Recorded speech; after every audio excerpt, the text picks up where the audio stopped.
Well, we'll go ahead and get started. Thanks all of you for joining us for part 2 of our grants.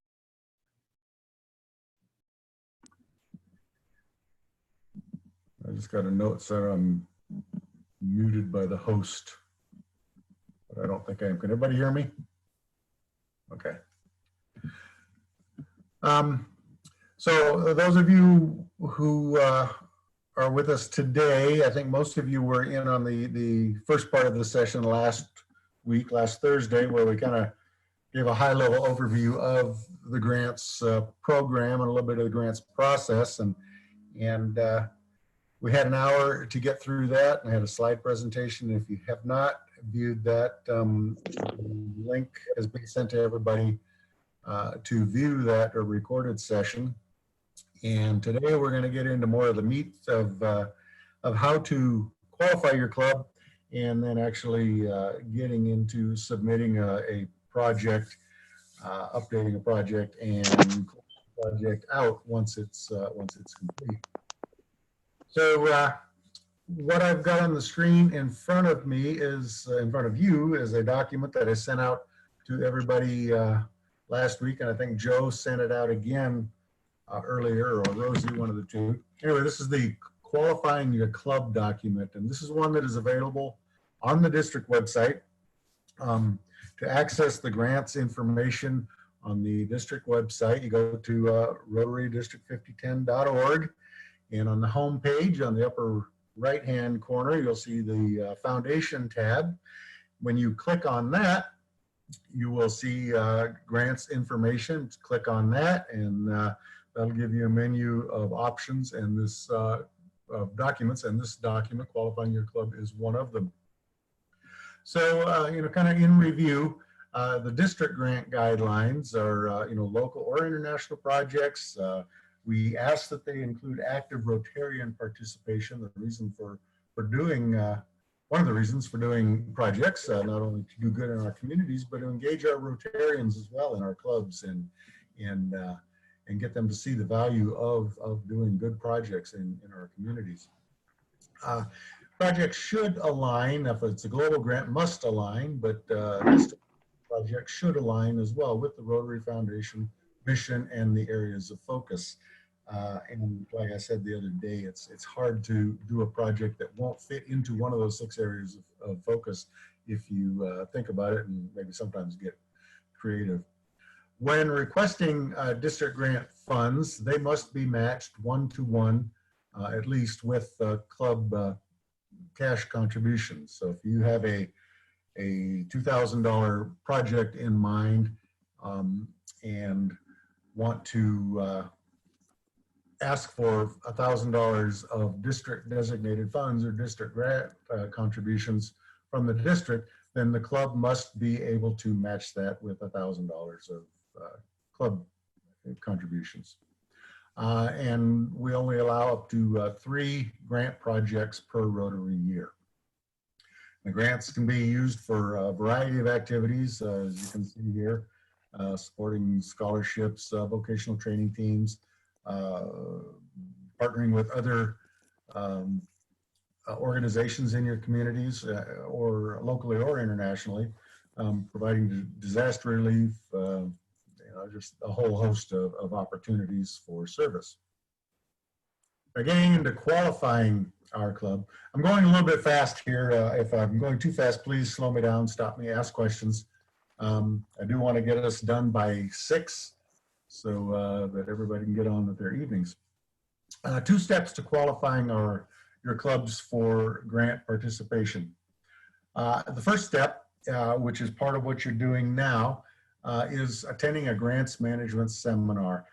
Like I said last week, in the past, grants management seminars have been done at PETS or during the PETS weekend as part of the pre-PETS program. We didn't do that this year. We want to get to more of an online interactive system. And so I've put in this document that we're not holding specifically to this year, but hopefully we'll get to a point where we can go to the Learning Center in My Rotary on the RI website and take a grants management course there. There's a very good one on there that's about a 2-hour grants management seminar, and gives you all the necessary qualifications. You do have to have a My Rotary account to access that site. And then we're going to continue to work on, as a grants committee, providing more webinars and kind of more district-specific training in the future. Then the second part of qualifying your club is reading and signing the Memorandum of Understanding, another document that I sent out last week, and I think Joe did that, and as well passed out at during pre-pets at PETS. Now at PETS, it was you were told that you could sign and turn the Memorandum of Understanding into them, and then it would be loaded into the website. And actually, that's a kind of inefficient way to do it. And we would rather see each club president-elect or somebody in their club go in and electronically sign that Memorandum of Understanding. And it's a very simple process to do that. And it's just a matter of getting into matchinggrants.org, which on grants information or qualifying your club, there will be a link to get to the website, and that will bring you to this page. And this is a list of qualified clubs, and it's actually the 1920 year. So to do your year, you would click on the blue button and find 2021, and then it'll come up with a list of clubs, but with no names in there just yet. So you would click on your club, and this page will come up.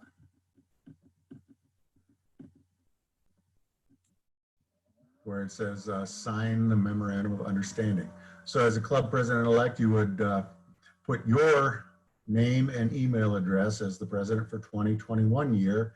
And then if you've named your president-elect, put that person's name and email address in. If not, somebody else in the club who is willing to sign the Memorandum of Understanding, put that information in, and then hit send signature keys. What that will do is send an email to you and the other person, and they will get that signature key along with a link to get back to the website, and they will enter that signature key in here. It'll already have your name and email in there. You will click on I agree to the terms and conditions of the MOU, enter in that signature key and sign it. And it's that simple. Then you have electronically signed the Memorandum of Understanding. And then that will change when both of the people in the club have done that. That'll change this status to a check mark. This hourglass indicates that only one person has done that. And then we, the district grants team, will go in and verify that you've attended the grants management seminar, which you're doing now. So that will be taken care of if we have you on the list as having done it. The alternate way is uploading a signed paper copy of the MOU. So you would, of course, print that out, sign it, scan it back into your computer, and then upload it on this panel into the website, and then that'll fill in the information as well. But it's a much easier and more efficient process to do it via the email and the signature key. And then we are assured that we have the right email addresses for the people involved. Any questions on that process? Brad, it's Joe. I have 21 signed MOUs. Would it be feasible for me to just upload them for the people there at this point from your perspective? It can be done, Joe. I'd rather see just the people go in and do that. Just so No, that, that's fine. Um, you know, what I experienced, and it's probably fixed now, but what I experienced was that sometimes the system was having some stutters and sending 4-digit authentication numbers for people to sign. So, if that happens this year, just have people contact me and I'll try to sort it out for them. well, okay, but I guess I'm counting on you to get the word out to your PEs, to do it one way or the other. We'll get them qualified. If they sign it, we'll make sure that it happens, but I'd rather see PEs, presidents let go in and do it themselves. It's easier for one person to do it one time, than one person doing it 40 times. I don't disagree with that. I'm just saying, should they run into an issue, just Sure, sure. contact me and we'll do what we can to sort it out. Yeah, we'll get them sorted out for sure. I'm gonna switch documents now and talk a little bit about the MOU.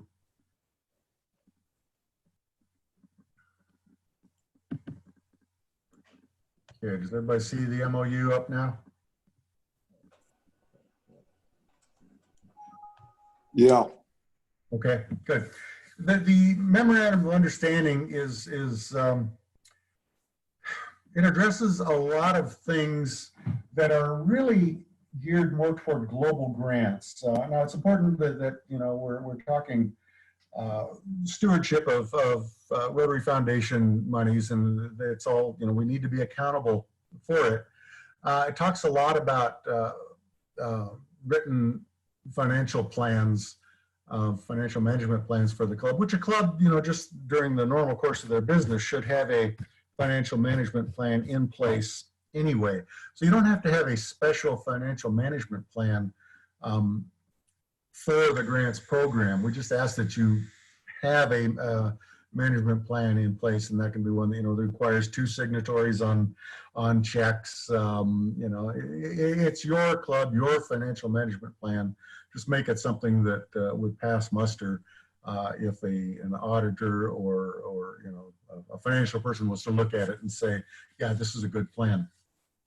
One thing it does talk about in here is the requirement for a separate bank account for grant funds, and that only applies to global grants. And specifically, if you are the host partner, or the one that's actually going to be receiving and dispersing those grant funds from the Rotary Foundation. So for district grant purposes, you do not have to have a separate bank account for your district grants projects. Those can go into your whatever account you have set up for your club. Just keep it, records, the line items, journal entries, whatever, to account for that money and account for the money coming in, and then the money that goes out in payment during the grant process or the project process. Is that clear as mud? There's been some confusion on that in the past. So if you're only doing district grants, you do not have to have a separate bank account to do district grant funds.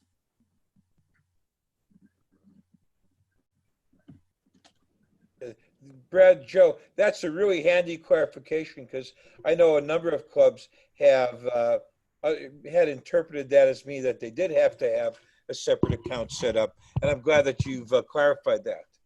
Yeah, and that was a question and something that we clarified way early on, back when we first got into the future vision, the new grants model back in. Build a grant request to the Rotary Foundation, and then that amount is what we are awarded from the foundation. This year we will have in the area of, or for next year, we'll have in the area of $90,000 available to us to put to use towards the district grants. So it's really the district that is applying for the district grants, and then we allocate. Rosie? What? You know what that was? I have no idea. Okay. Don't know what happened there either. It sounded like your mic got twisted up a bit. I don't know, but it's back to normal. That was from the earlier seminars. It was getting played back on. Seriously? Yeah. Hey, Rosie, Brad, this is Doug Eklund. Yeah. Hi. Hi, I've been trying to get in. I've got so many different windows open, and I had that one open, and I guess it bled over into this one. So Okay. sorry about that. No worries. We're glad you're here. Yeah, thanks for fessing up, Doug. You should see in front of you now the guide for District 5010 grants. Does everybody see that? Yes. Yes. Good. So this is the document that gives a pretty good step-by-step guide through the grants application process and submitting your grant. And again, you've got a paper copy of this, and this is also on the District 5010 website under grants information. So keep this handy as you're submitting your grants. Some key dates for the grants. April 20th has traditionally been our deadline for submitting grant proposals. We've been pretty soft on that in the past, and we will again this year. Hopefully, as presidents-elect, you have been thinking about a project for your club that you want to do, and I know Joe has suggested a couple as well that you can do. There's project ideas out there, and hopefully that you're thinking about leveraging your club's funds with district grant money to make a good project. Oh, Brad, question. Yes.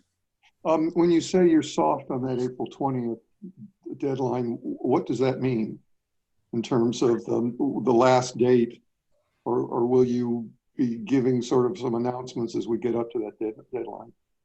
Who is this? Oh, Paul Pasley. That's what I thought. Good question, Paul.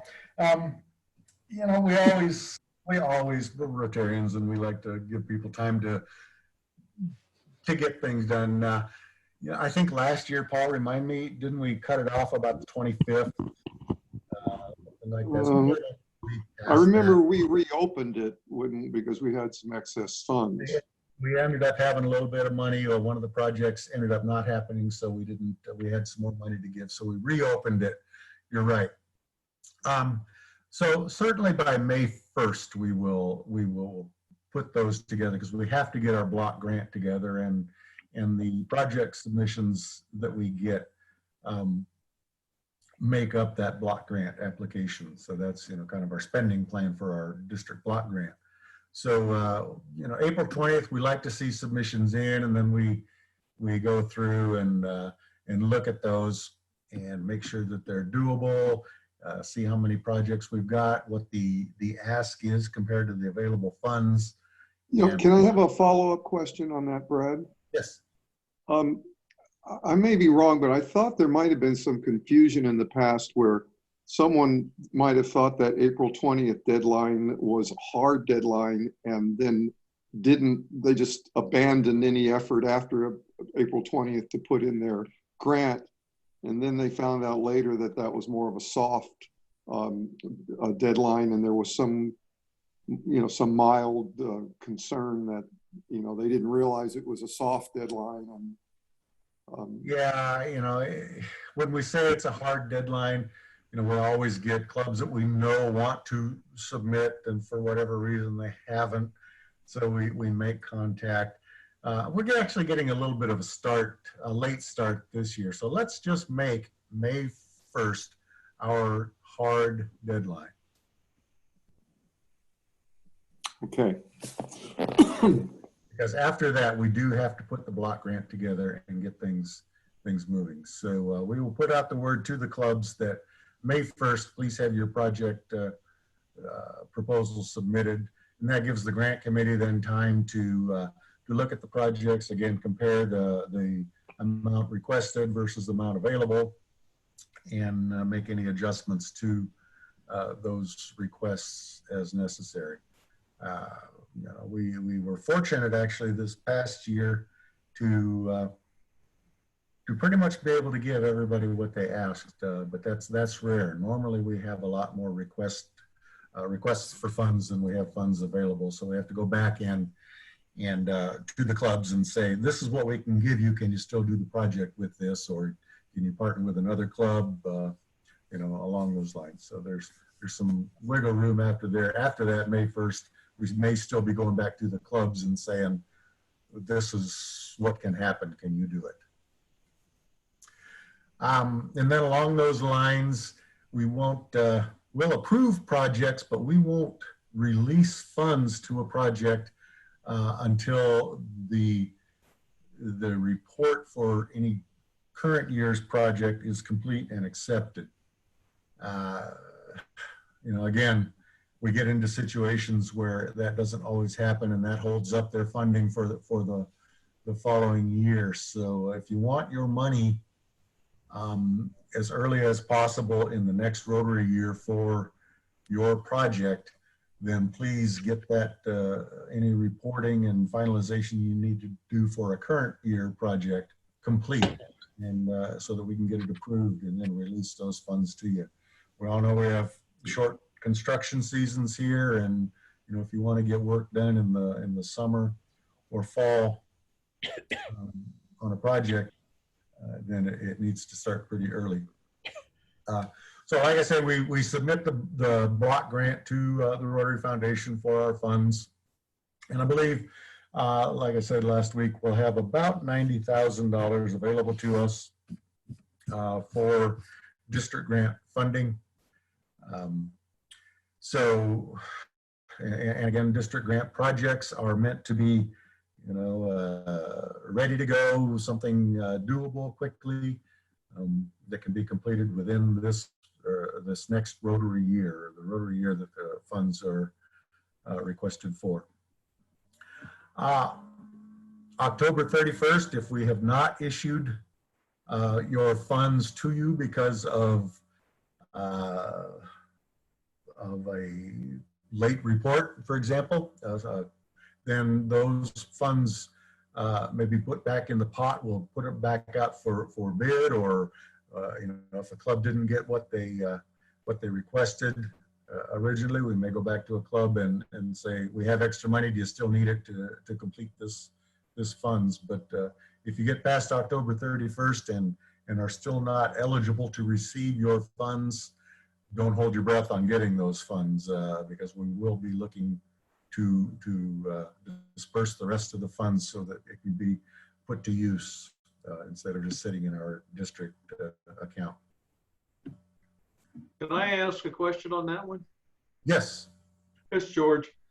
That's a little bit confusing, the 31 October, the remarks section.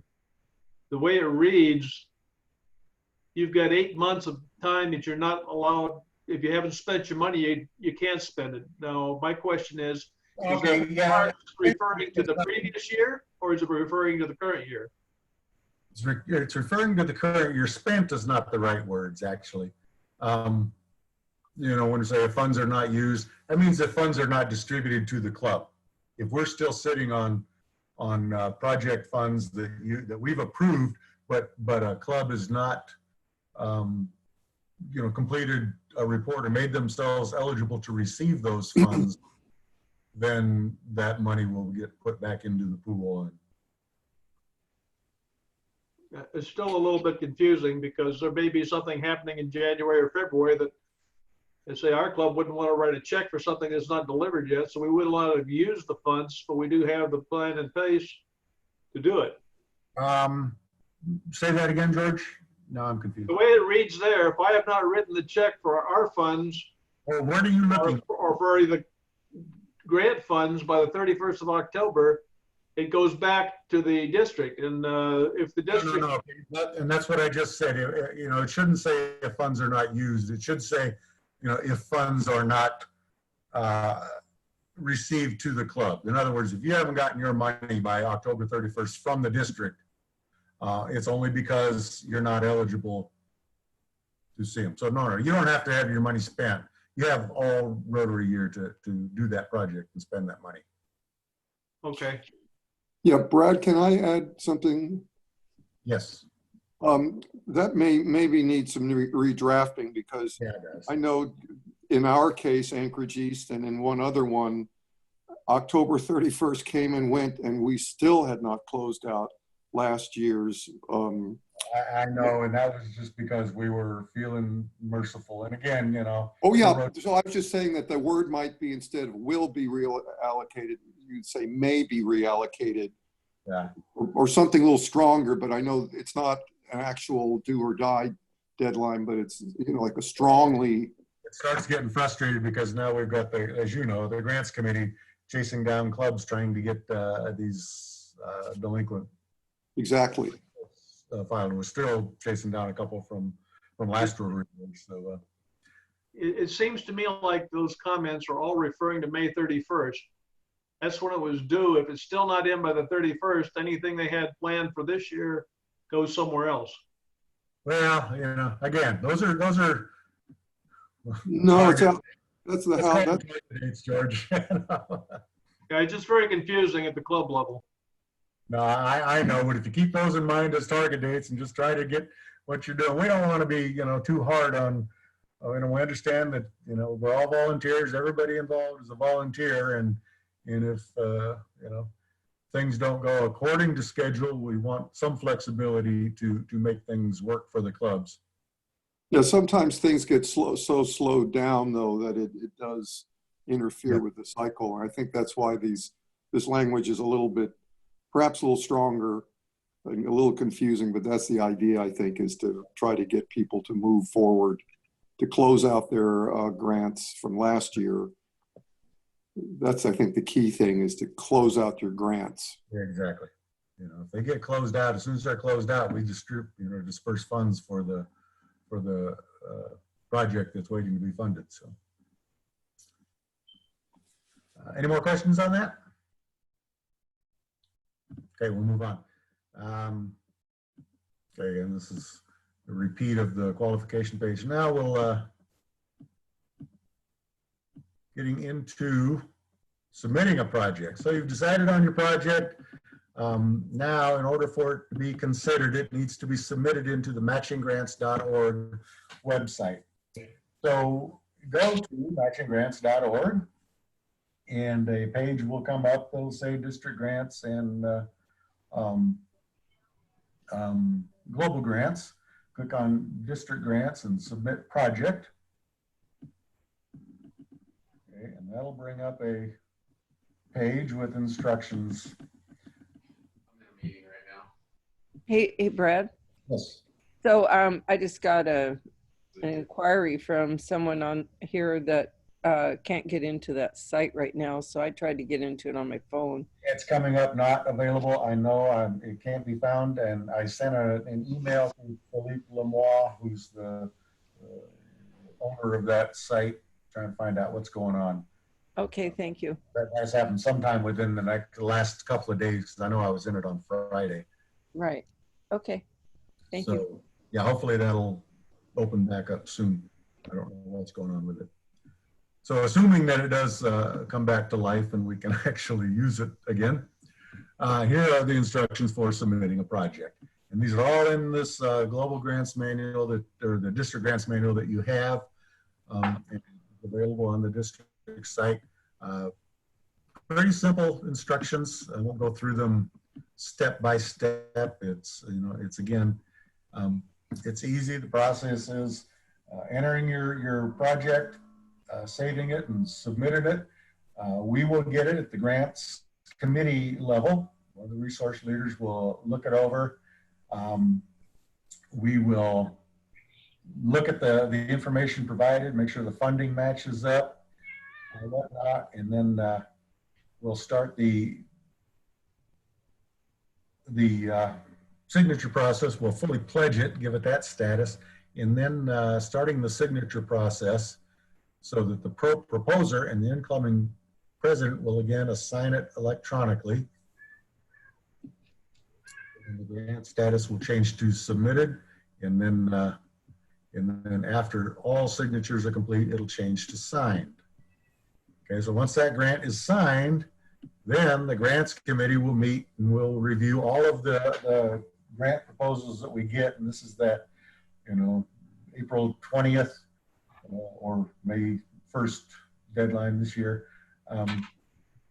In that time period after the proposals period is closed, the grants committee will look at those and again, look at the requests, the projects, make sure that we can fund to what extent we can to those projects, and hopefully, we'll be able to give everybody what they ask for. Again, that's not always the case, and if it's not, then we start looking at some factors that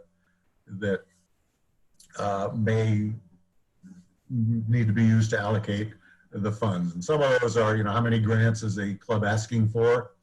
How much DDF funds, of course, we've gotten for the district.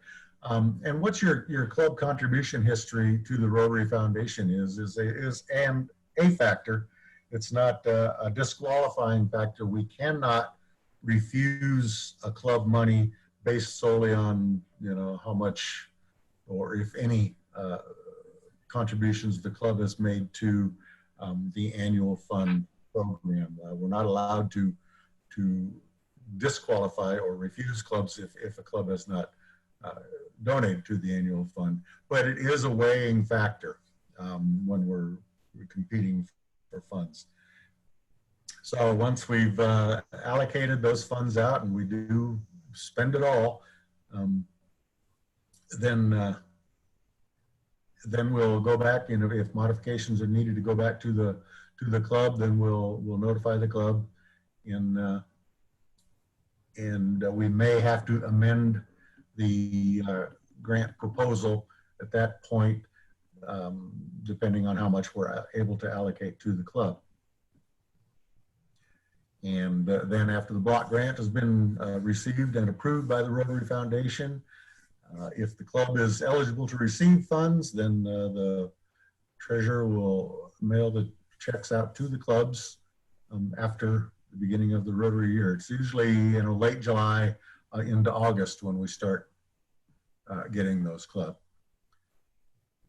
So here's what a grant application looks like. Again, it's all very straightforward. Just fill in the boxes. Make sure that there are project contact persons listed on the project.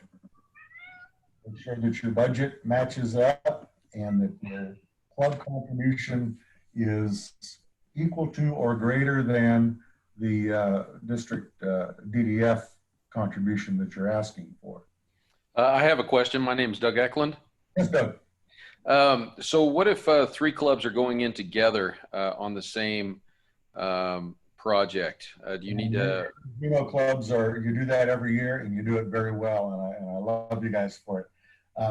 Yeah, that's no deal. Just one club needs to fill out the application. Then you pool your club monies, and then we'll just try to match what you're asking for. Okay. And it gives you actually when I guess all 4 of your clubs now in Juneau recently have been partnering, right? So 3 of us have. Okay. Well, then that just gives you a greater leverage within your clubs too. Each club is do something. I know all the Juneau clubs, for example, are generous contributors to the foundation. So yeah, you guys do a good job on doing those, and you complete them timely and get them reported out timely. That's what I really like about you. All right.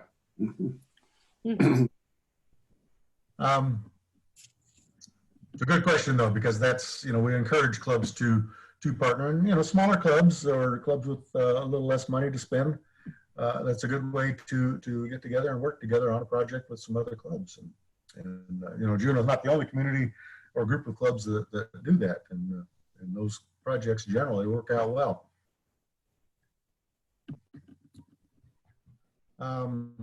Make sure that you include the club information, the club that you want the check payable to from the district grants treasurer. Again, pretty self-explanatory. And then periodically, as the project progresses, you are able to go in and add updates to the history log. So go into your project and under administration, and as if your name's on that project, you are an administrator for that project, for that grant. You can go in and you can update the history log. So you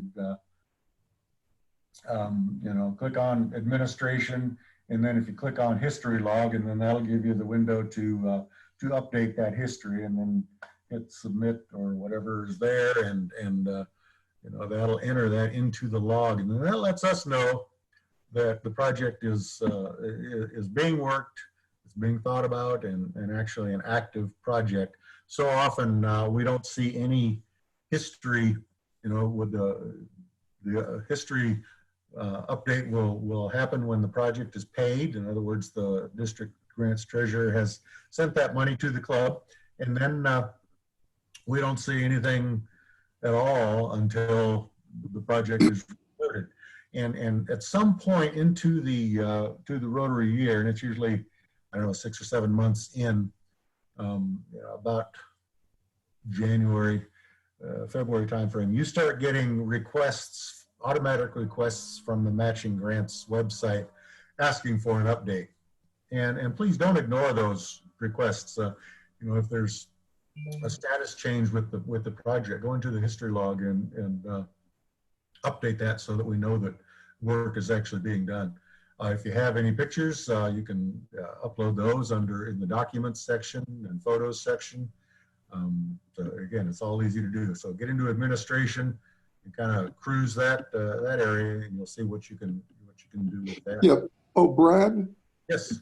Is it fair to say that we encourage people to use the history and photos, that it's not a matter of being minimal about it, but don't hesitate to put in progress that's made or photos that are made?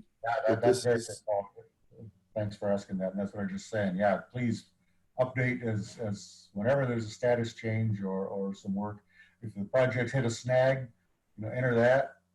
If work is ongoing, just for history's sake, add photos. Photos are always welcome, and they make good showcase items, and those are documented and they're there to stay. So yeah, for sure. Hey, Brad.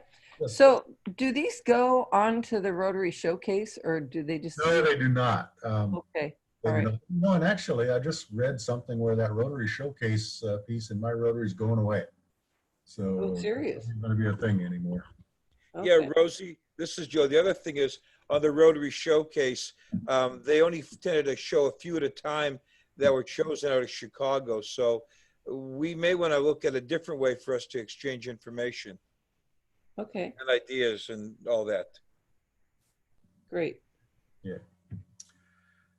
So you've submitted your project, you've gotten the funds, you've been working on the project through the Rotary year, and it's getting toward the end, and now it's time to complete your project, prepare the final report. We'd really like to see those final reports done just as soon after you're completed with that project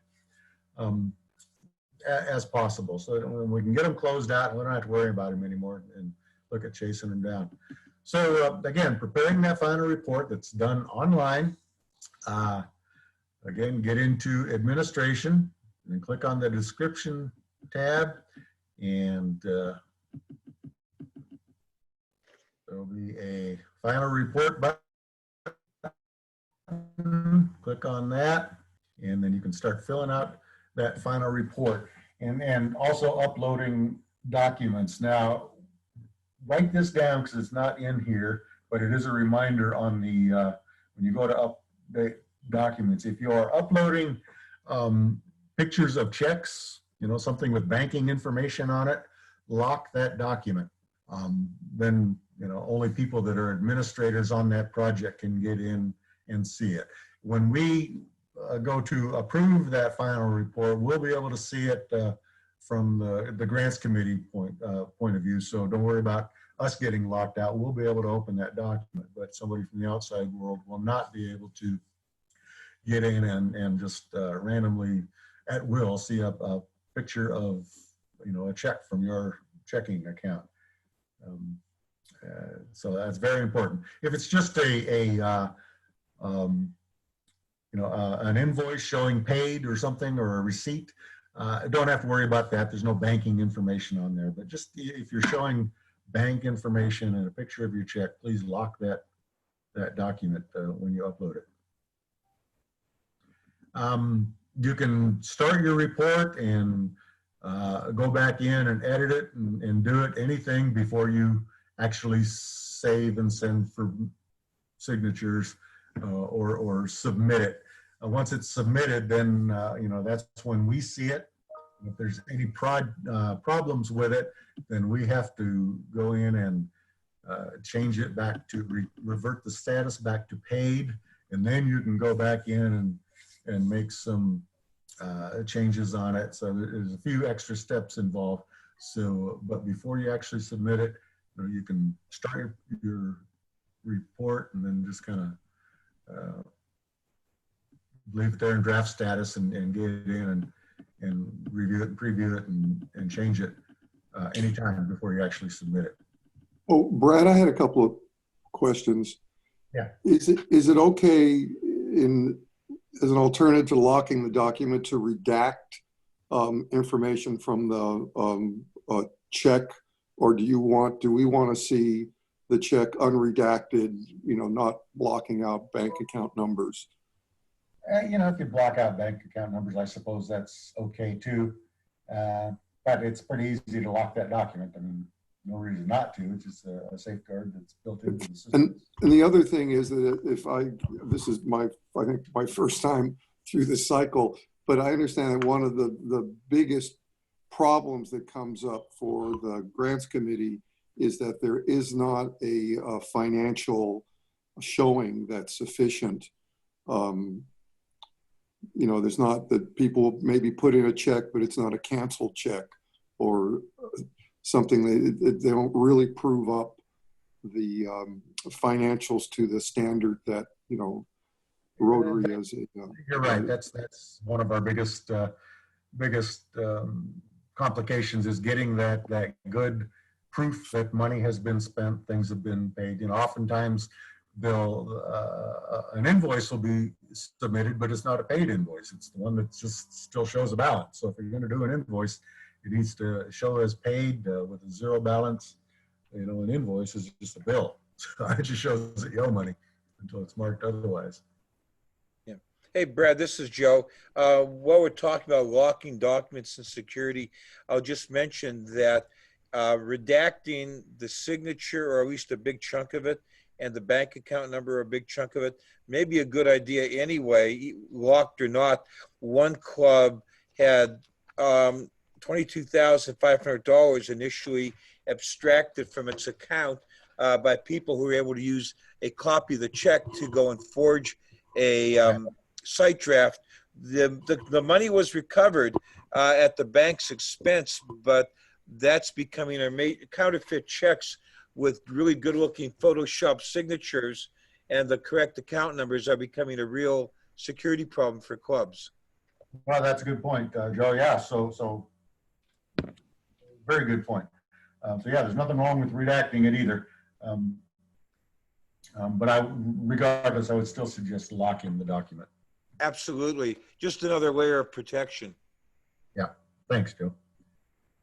So we're almost done here. Here's what your final report looks like. So again, you'll, under administration, you'll get into the description and you'll come up with the final report button. And then,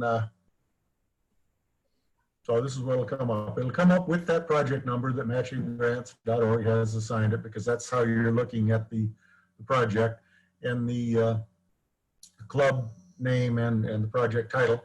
And then the boxes where you can enter in the information. And these don't have to be in great detail, but enough to let us know what was done. Of particular importance is, the scope of the project, we like to know how many people were benefited from the project, who those people were, what demographic group or whoever, whether it's the school population or whatever, and really how many Rotarians participated in the project. Sometimes projects are such that the only participants were the person that signed the check and the person that licked the stamp on the envelope. That's kind of sometimes the involvement. We like to see more involvement than that. So tell us, what the people did, what the club involvement and Rotarian involvement was. If it was a cooperating organization, a church or school or Parks and Rec Department or whatever, go ahead and give that information. Just gives us more information as to how we're working within our communities. Hey, Brad? Yes. Brad, I had a question. Someone asked me if they can include the amount of the people that worked on the fundraising for the project. Sure. Seems reasonable to me. Yeah, Yep. because almost the whole club. Okay. Absolutely. Yeah, put any information you want there. More is better. It doesn't, like I say, it doesn't have to be great detail, but these documents are saved for everybody's information that wants to see it, and especially if we get in and start looking for historical data on just how well we're doing with supporting our communities. This part is very important. It needs to match up. So if it's a bigger project and a lot of other money is involved other than Rotary money, we're really not too concerned about that. What we really want to know is the club funds that were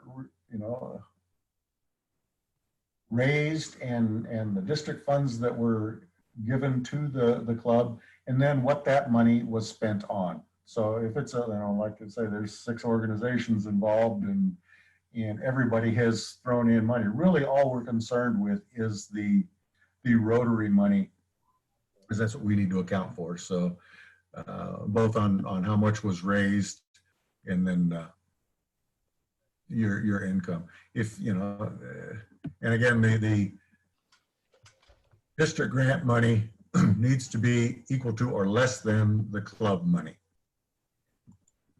And then as best you can, those expenditures, what checks were written to whom and how much. And the expenditures need to match the funds received.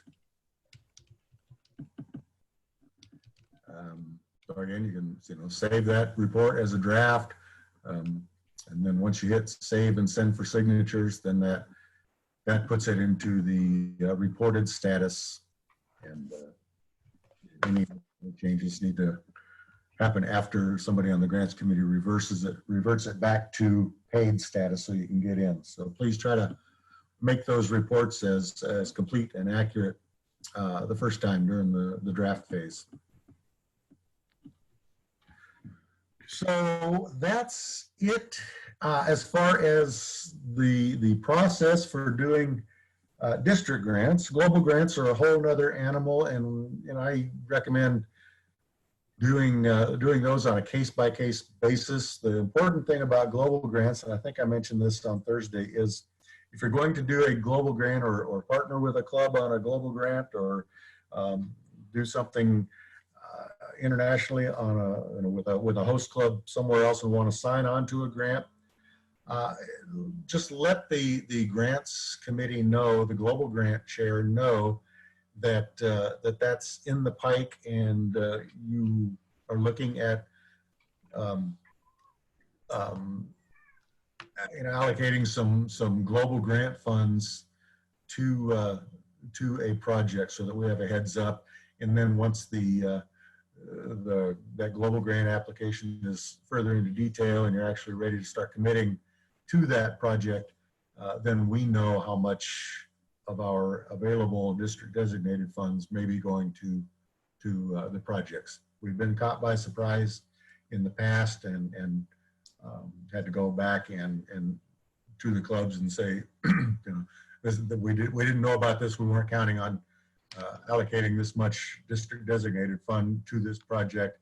And by the way, you know, the funding just doesn't work out. So let's rethink this. So, but global grants are a great way to get involved internationally on bigger projects and partnering with existing projects are good. And those contacts and those things generally get started by just forming good relationships with people around the world, getting to know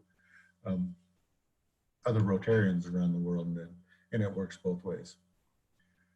So having said that, I'm 5 minutes over. That's about all I had to say on this for now. If you have any questions, please do not hesitate to get a hold of me. Paul Paisley on the line is another good resource for information, and his contact information is on those documents that you have. So, Hey, Brad. yes. Sorry. Joe, a couple of things. One, if this came up in our district crisis management, or rather crisis management training as a real possibility. If anybody plans to go and write a check or provide any money or support to any international group, please, please, please check the public U.S. State Department's list of terrorist organizations. That's a real possibility that could cause a lot of problems. Please, please, please check the State Department's list of banned terrorist organizations. If you're going and, you know, if you have a lot of, put in all of the hours and effort that people have done, that's going to be really important in how RI evaluates our district, our grant work, and our activities overall, as well as your club's presidential citations and that kind of thing. So it's really important to keep a reasonable approximation of hours, fundraising or otherwise, done on your projects, and input those with the various grant and Rotary Club Central information. And the only other thing is, in about 2 weeks, we will go and have a webinar where people can bounce around some ideas about projects, just to kind of stimulate some brainstorming and thinking. Thank you, Brad. I didn't mean to take up your time there, but I did want to mention those 3 things. No, it was a good point. And just to add to that, when funding a global grant, any funds that you send into for a global grant will actually go to the Rotary Foundation, earmarked to that project number. So it's being vetted by the foundation as well as far as a global grant. And you can also send them directly to the club, or the host club, and have it put into the bank account there. But again, that's being done through a Rotary Club. So rarely, if ever, on a global grant would you be sending to an outside organization. But that's not necessarily the case for a district grant. So if you're partnering with an organization internationally for a district grant, yeah, there's you want to make sure you know who you're partnering with. So yeah, it came up in the context of small district grants where people were partnering outside and writing checks. Yeah. So very good point. Any other questions? Okay, well, again, I want to thank everybody for tuning in to this session, and it has been recorded and will be available for your preview again, and or anybody else that wants to spend the time to listen to this. And this will count as a grants management seminar. So if somebody from your club needs to do it, or another club, and please direct them to that. And as soon as keep trying that grants or matchinggrants.org site, hopefully it'll be up soon. And if I hear something about that site other than it's just temporarily down, then I'll let everybody know as well.